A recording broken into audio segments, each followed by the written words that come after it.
वाडगाव 13 मधले मतदार आहेत त्यांच्याशी संवाद साधतोय की आपलं मत कोणाला.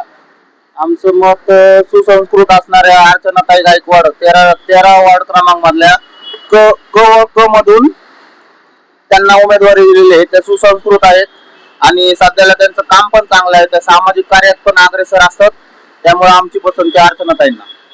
अर्चनाताईला मतदान आपण करताय पण हे जे बाकीचे 4 उमेदवार आहेत त्याही बहुमताने निवडून यावं असं आपण प्रत्येक मतदार पर्यंत ही जनजागृती करणार आहोत का. हो, आता असं आहे सध्याची जनरेशन सुसंस्कृत आणि जागरूक व्हावी याच्या मागे जे काही आता झालंय ते सोडून आता पुढे काय करायचंय. आपल्याला असा ना उमेदवार निवडून द्यायचा आहे की तो समज सुसंस्कृत असला पाहिजे आणि जनतेचे काम करणारा आणि सर्वांच्या मनात असं ठसा उमटवणारे हे जे आता सध्याचे जे उमेदवार आहेत त्यांना आम्हाला त्या राष्ट्रवादी काँग्रेस पक्षाचे शरदचंद्र पवार पक्षाचे जेवढे उमेदवार आहेत आम्हाला विश्वास आहे की ते सगळे काम मार्गी लावतील.